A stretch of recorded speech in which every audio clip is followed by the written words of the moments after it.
Title: Voices of the Silent. The Unsung Heroes of Canadian Immigrant Experience and Their Struggle for Freedom. As a Canadian who escaped from a revolution at the young age of 7, and I believe that I represent the observations of 30 immigrant family household heads, as described here, the words of Blaine F, Calkins MP, resonate. It's important we voice these experiences, for they form an integral part of our collective understanding of freedom and its value. Canada's immigrant population, ourselves included, represents an assortment of rich and diverse backgrounds. These individuals were not just anyone in their home countries. They were respected professionals, leaders, politicians, CEOs, academics, scientists, engineers, and doctors who commanded influence and respect in their societies. The College of Physicians would bow down to such people in their presence, and would be so amazed at such people, that would make sure that everyone else knew to bow down to them as well. Whereas in Canada, the goal is to make the citizens and the doctors bow down to the College of Physicians. Why do you think the doctors leave? These hero professional immigrants were the pride of their nations, televised for the Eastern world to see, selected through a rigorous, merit-based set of high-level lifelong scientific analysis and judgment and evaluative systems, not only in their home countries, but also in the merit-based immigration system Canada had in the 90s. Their objective was to seek a better life for themselves and their families. Yet, on arriving in Canada, many found themselves starting anew, often in roles that starkly contrast their previous statuses. Imagine highly skilled professional experts, who were once pillars of their communities, now driving taxis, working at thrift stores, driving trucks, renting out VHS tapes, fixing your roof, cleaning houses, cleaning buildings, doing whatever it takes to survive and support their families in this new environment. The media often highlights stories about skilled immigrants, like basic-level doctors, MDs, unable to practice their professions due to bureaucratic hurdles, and thus forced into jobs like delivering pizzas for Domino's, even as we approach 2023. However, what often goes unmentioned are the immigrants from the high echelons of society. We are referring to professionals who were highly revered in their homelands, the real heroes, the Olympians, the sailing boat engine and electronics designers, the arcade systems designers, battleship builders, petrochemical factory designers and engineers, mathematics professors, deans of universities, authors, generals, celebrities, professors, national-level wrestlers, world champion boxers, researchers, and notable musicians. Numerous immigrants in Canada have escaped from oppressive societies where voicing dissent invited severe repercussions, far beyond a mere reprimand or a stern admonishment, potentially leading to unthinkable consequences. In comparison, a criminal in Canada might commit 700 crimes and still walk free, whereas a single inappropriate comment from the world's most gifted mathematician could result in a century's worth of punishment in the East.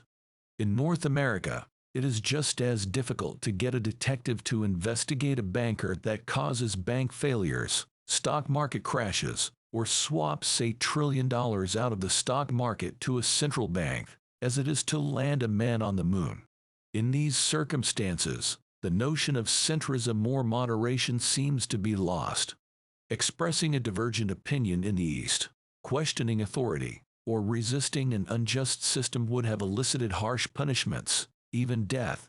And this isn't the swift, merciful death often depicted on American television shows, but rather a prolonged, torturous end that could potentially extend to their families and friends, not to mention mere acquaintances.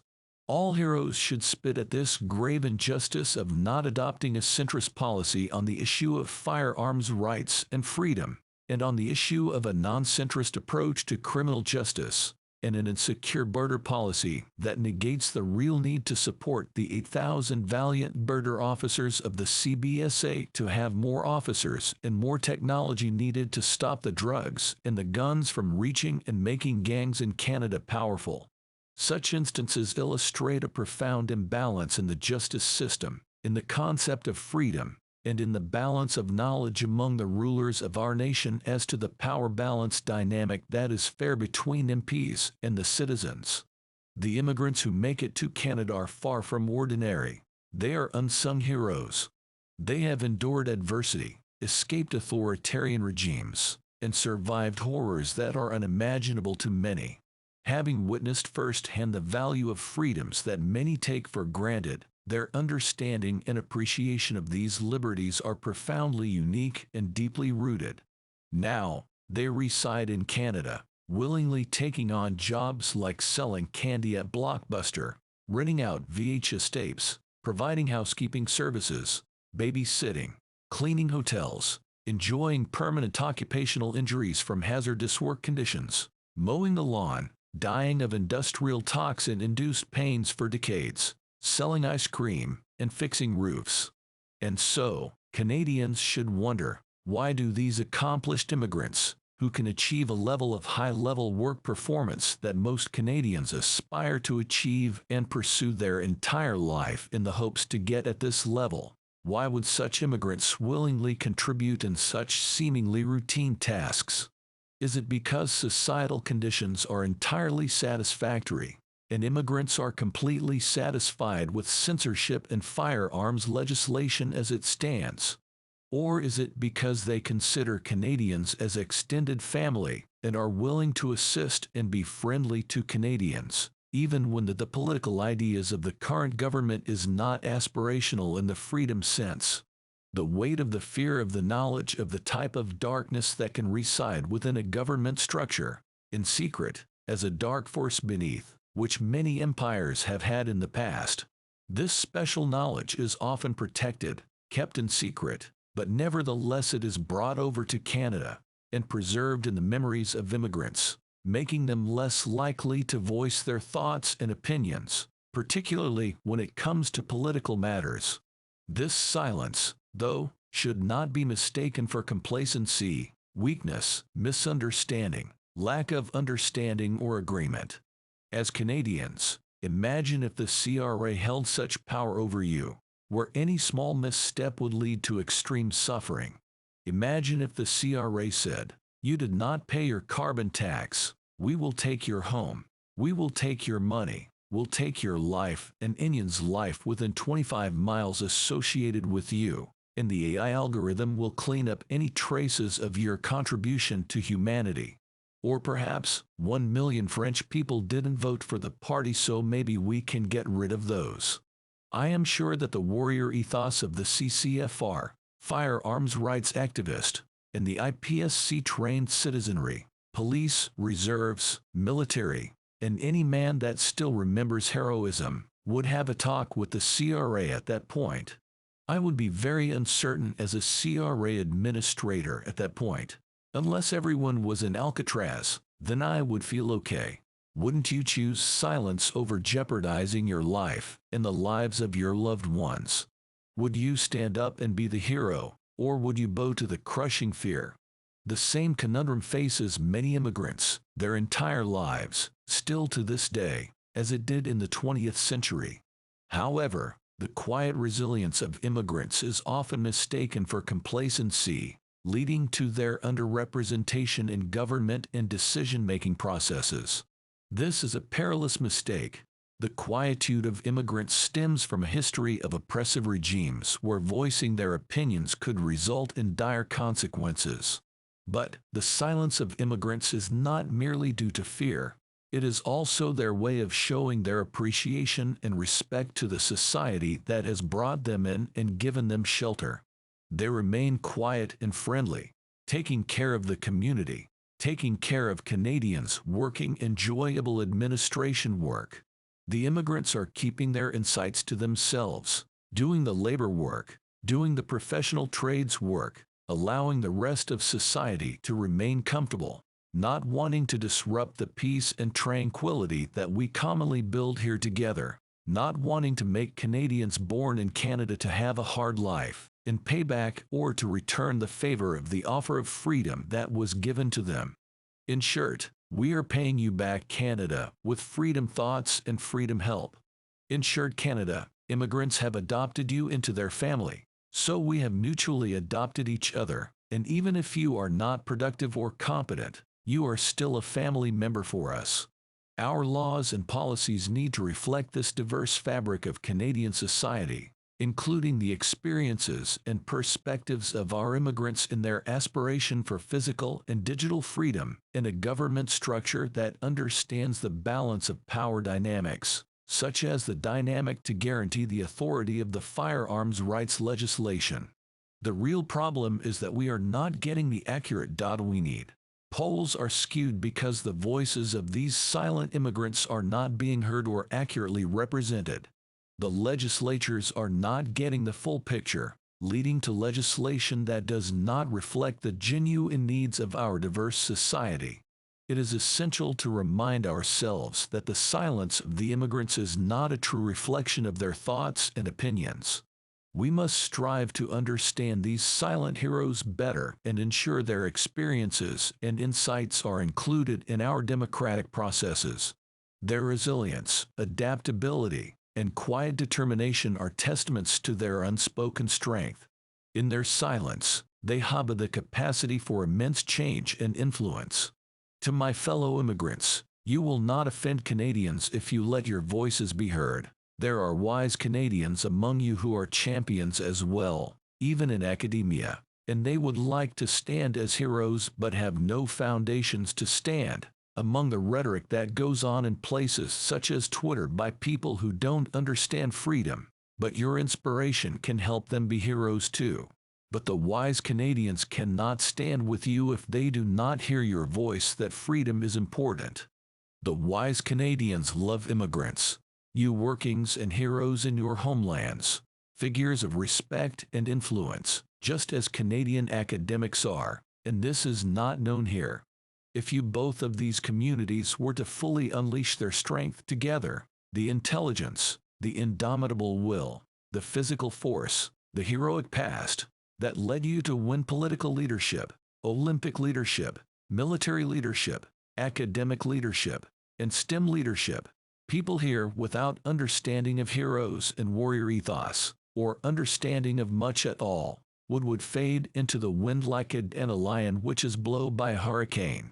But you don't do that out of humility and respect and love.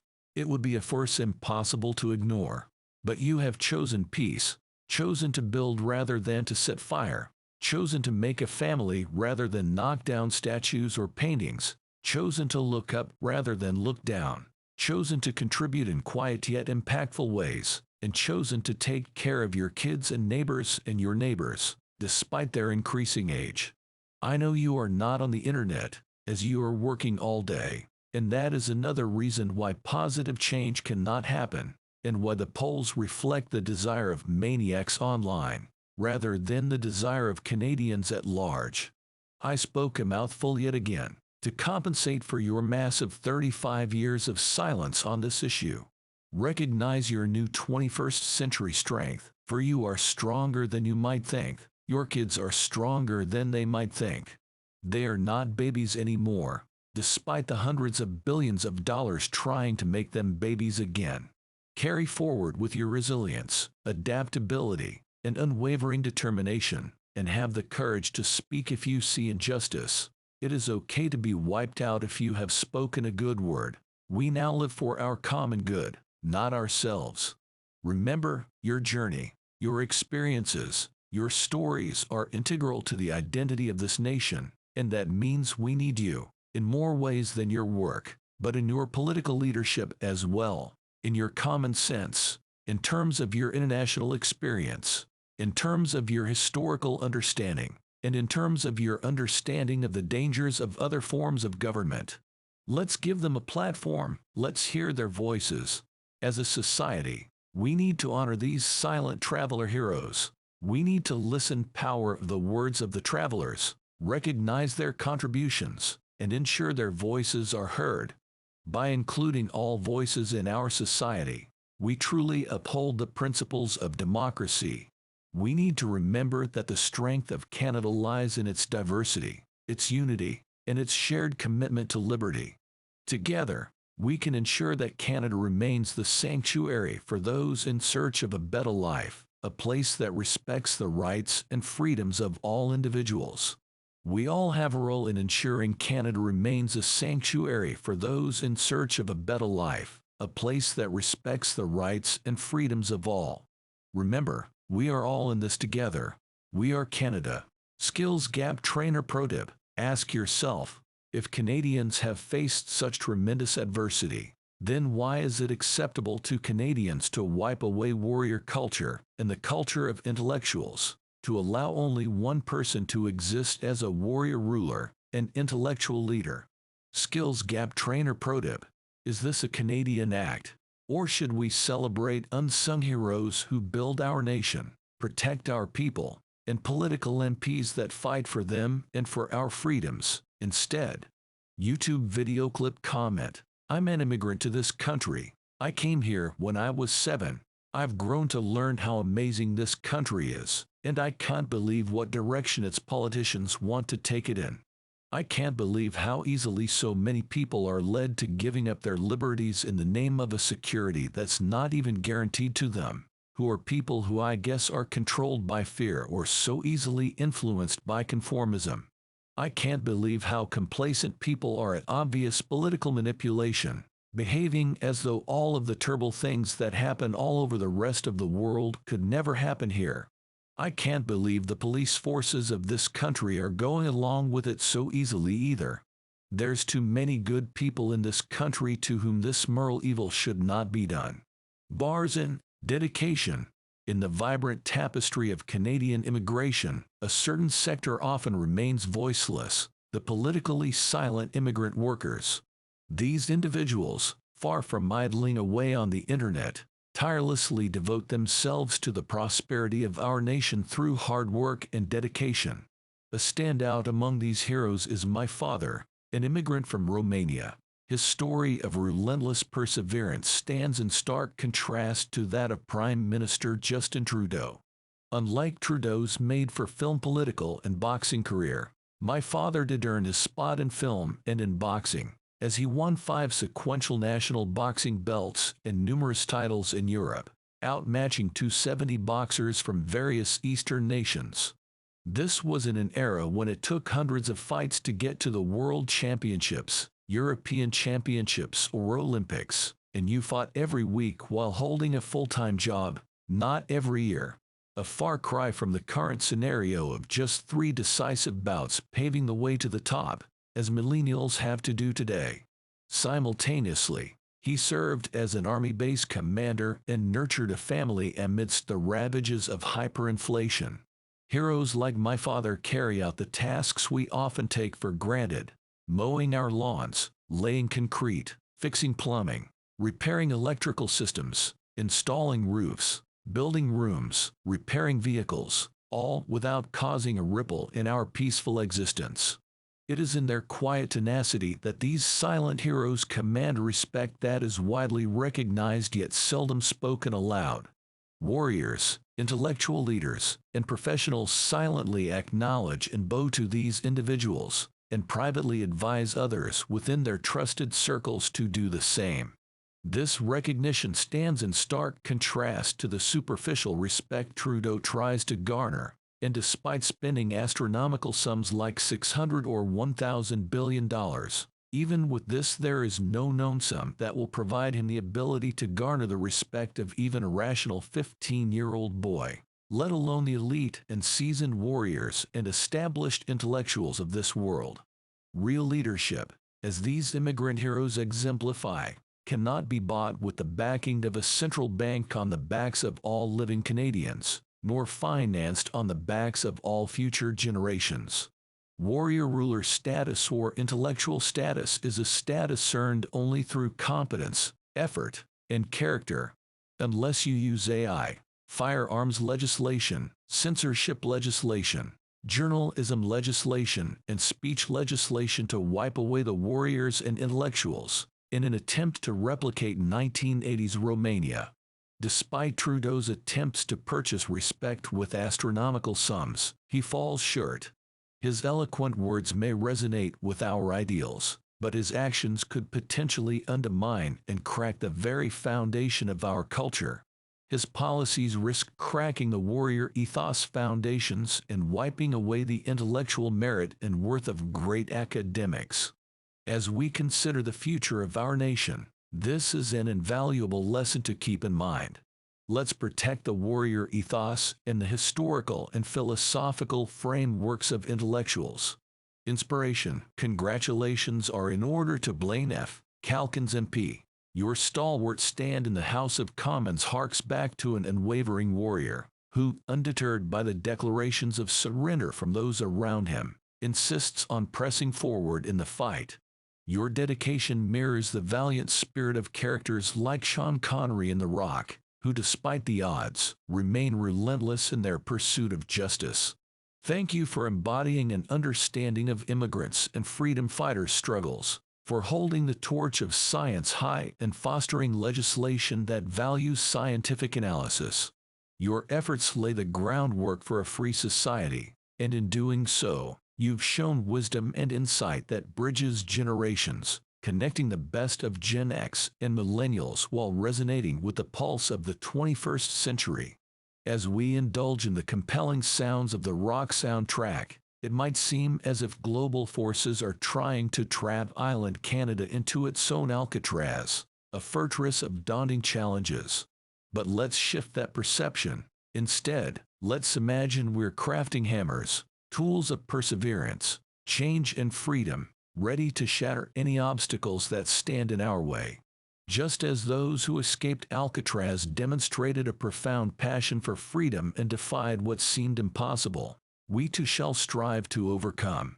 In this challenging world, we are fortunate to have figures like Blaine F., Calkins MP, an astute analyst with the ability to unravel deep subtext within legislation, like the kind of subtext that inspired us to write this article, and together we are able to promptly address the myriad of issues that matter to immigrants and others. His understanding is a melody that reverberates throughout our society, one that inspires us to stand tall, resolute, and passionate about the freedoms we hold dear. Inspiration. This piece is a tribute to those quiet immigrants who journeyed to Canada in the early 1990s from Warsaw Pact countries, and it's fittingly dedicated to Phil Collins. Why him, you might ask?